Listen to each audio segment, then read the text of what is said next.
ಎಲ್ಲ ವಿದ್ಯಾರ್ಥಿಗಳಿಗೂ ಎಜುಕೆ ಕನ್ನಡ ಯೂಟ್ಯೂಬ್ ಚಾನಲ್ಗೆ ಸ್ವಾಗತ. ವಿದ್ಯಾರ್ಥಿಗಳು ಯಾರೆಲ್ಲ SSLCದು ಎಕ್ಸಾಮನ್ನು ಚೆಕ್ ಮಾಡಿದ್ದೀರಾ, ಅದಾದ ನಂತರ ನಿಮಗೆ ಬಂದಿರುವಂಥ ರಿಸಲ್ಟಲ್ಲಿ ನಿಮಗೆ ಸ್ಯಾಟಿಸ್ಫ್ಯಾಕ್ಷನ್ ಇರಲ್ಲ. ಮತ್ತು ನಾನು ಎಕ್ಸಾಮ್ ಬರ್ತಿದ್ದಂತಹ ಆನ್ಸರ್ ಪೇಪರ್ ಏನಿದೆ ಅದರದ್ದು ನಾನು ಕಾಪಿನ ತರಿಸ್ಕೊಳ್ತೀನಿ ಮತ್ತು ರಿವ್ಯಾಲ್ಯೂಯೇಷನ್ ಇಲ್ಲ ರೀಕೌಂಟಿಂಗ್ಗೆ ಅಪ್ಲೈ ಮಾಡ್ತೀನಿ ಅಂತ ಹೇಳಿ ಅಂದ್ಕೊಂಡಿದ್ರೆ ವಿದ್ಯಾರ್ಥಿಗಳಿಗೆ ಆಲ್ರೆಡಿ ಬೋರ್ಡ್ ಕಡೆಯಿಂದ ಟೈಮ್ ಲೈನನ್ನು ಕೊಟ್ಟಿದ್ದಾರೆ. ನಿಮಗೇನಾದ್ರೂ ಆನ್ಸರ್ ಪೇಪರ್ದು ಸ್ಕ್ಯಾನ್ ಕಾಪಿ ಬೇಕು ಅಂತ ಹೇಳಿದ್ರೆ ನೀವು ಅಪ್ಲಿಕೇಶನ್ನ ಸಬ್ಮಿಟ್ ಮಾಡಬೇಕಾಗತ್ತೆ. ಅದಕ್ಕೆ ಲಾಸ್ಟ್ ಡೇಟ್ ಬಂದು 26ನೇ ತಾರೀಕು, ಏಪ್ರಿಲ್ 26ನೇ ತಾರೀಕು ಕೊನೆ ದಿನ ಆಗಿರುತ್ತೆ ನೀವು ಸ್ಕ್ಯಾನ್ನ ತಗೊಳ್ಳಿಕ್ಕೆ. ಅದಕ್ಕೆ ಅಪ್ಲಿಕೇಶನ್ ಹಾಕ್ಲಿಕ್ಕೆ 26ನೇ ತಾರೀಕು ಲಾಸ್ಟ್ ಡೇಟ್ ಆಗಿರುತ್ತೆ.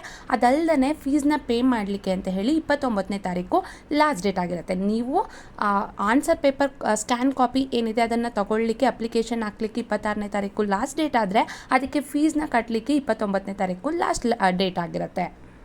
ಅದೇ ಥರ ಸ್ಕ್ಯಾನ್ ಕಾಪಿನ ತೊಗೊಂಡಾದ್ಮೇಲೆ ನಿಮ್ಗೇನಾದ್ರೂ ಮಾರ್ಕ್ಸಲ್ಲಿ ಡೌಟ್ ಇದೆ, ರೀಟೋಟಲಿಂಗ್ ಮಾಡಿಸ್ಬೇಕು ಇಲ್ಲಾಂದರೆ ಎವ್ಯಾಲ್ಯೂಯೇಷನ್ ಮಾಡಿಸ್ಬೇಕು ಅಂತ ಅಂದರೆ ಅದಕ್ಕೂ ಸಹ ನೀವು ಅಪ್ಲಿಕೇಶನ್ನ ಹಾಕಬೇಕಾಗಿರುತ್ತೆ. ಅಪ್ಲಿಕೇಶನ್ ಹಾಕಲಿಕ್ಕೆ ಡೇಟ್ ಯಾವಾಗಿಂದ ಸ್ಟಾರ್ಟ್ ಆಗುತ್ತೆ ಅಂದರೆ 28ನೇ ತಾರೀಕು ಏಪ್ರಿಲಿಂದ 4ನೇ ತಾರೀಕು ಮೇವರೆಗೆ ನಿಮಗೆ ಅಪ್ಲಿಕೇಶನ್ನ ಹಾಕ್ಬೋದು, ರಿವ್ಯಾಲ್ಯೂಯೇಷನ್ ಮತ್ತು ರೀಟೋಟಲಿಂಗ್ಗೆ.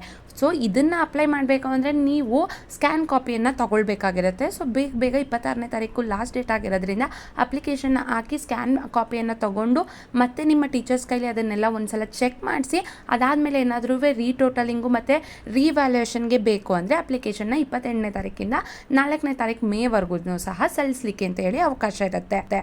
ಇನ್ನು ರಿವ್ಯಾಲ್ಯೂಯೇಷನ್ ಮತ್ತು ರೀಟೋಟಲಿಂಗ್ಗೆ ಅಪ್ಲಿಕೇಶನ್ನ ಹಾಕಾದ್ಮೇಲೆ ಫೀಸ್ನ ಕಟ್ಟಲಿಕ್ಕೆ ಅಂತ ಹೇಳಿಬಿಟ್ಟು ಮೇ 5ನೇ ತಾರೀಕುವರೆಗೂ ಸಹ ಟೈಮ್ ಇರುತ್ತೆ. ನೀವು ಅಪ್ಲಿಕೇಶನ್ನ ಹಾಕಿ ನಿಮ್ಮ ಡೆಬಿಟ್ ಕಾರ್ಡ್ ಆಗಿರ್ಬೋದು, ಕ್ರೆಡಿಟ್ ಕಾರ್ಡ್ ಆಗಿರ್ಬೋದು, ಇಲ್ಲ ನೀವು ಅಲ್ಲಿ ಫೀಸ್ನ ಪೇ ಮಾಡಲಿಕ್ಕೆ ಅಂತ ಹೇಳಿಬಿಟ್ಟು ಆಫ್ಲೈನಲ್ಲಿ ಚಲನ ತೊಗೊಂಡು ಬ್ಯಾಂಕ್ ಹೋಗಿ ಏನು ಬೇಕಾದ್ರೂ ಸಹ ಯಾವ ರೀತಿ ಆದ್ರೂ ಸಹ ನೀವು ಫೀಸ್ನ ಕಟ್ಬೋದಾಗಿರುತ್ತೆ. ಅಪ್ಲಿಕೇಶನ್ನ ಹಾಕಿದ್ಮೇಲೆ ಫೀಸ್ನ ಪೇ ಮಾಡಲೇಬೇಕು. ಅದನ್ನೇನಾದರೂ ಮಿಸ್ ಮಾಡಿದ್ರೆ ರೀಟೋಟಲಿಂಗ್ ಆಗಿರ್ಬೋದು ಇಲ್ಲ ರಿವ್ಯಾಲ್ಯೂಯೇಷನ್ ಆಗಿರ್ಬೋದು ಅದು ಆಗೋದಿಲ್ಲ.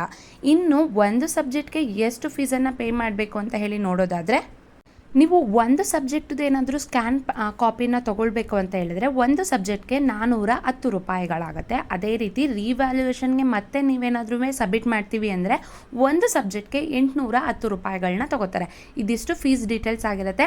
ವಿದ್ಯಾರ್ಥಿಗಳು ಏನಾದರೂ ನಿಮಗೆ ಸ್ಕ್ಯಾನ್ ಕಾಪಿ ಬೇಕು, ರಿವ್ಯಾಲ್ಯೂಯೇಷನ್ ಬೇಕು, ರೀಕೌಂಟಿಂಗ್ ಮಾಡಿಸ್ಬೇಕು ಅಂತ ಹೇಳಿದರೆ ಲಾಸ್ಟ್ ಡೇಟ್ ಅಷ್ಟರಲ್ಲಿ ಅಪ್ಲಿಕೇಶನ್ನ ಸಬ್ಮಿಟ್ ಮಾಡಿ ಫೀಸ್ನ ಪೇ ಮಾಡಿ ಅಂತ ಹೇಳ್ತಾ ಈ ವಿಡಿಯೋನ ಇಲ್ಲಿಗೆ ಮುಗಿಸ್ತಾ ಇದ್ದೀನಿ. ನಿಮಗೆ ಈ ವಿಡಿಯೋ ಇಷ್ಟ ಆಗಿದ್ರೆ ಲೈಕ್ ಮಾಡಿ. ಇದೇ ರೀತಿ ಹೆಚ್ಚಿನ ಮಾಹಿತಿಗಾಗಿ ಮರಿದೆ ಎಜುಕೆ ಕನ್ನಡ ಯೂಟ್ಯೂಬ್ ಚಾನಲನ್ನು ಸಬ್ಸ್ಕ್ರೈಬ್ ಮಾಡಿ. ಧನ್ಯವಾದಗಳು.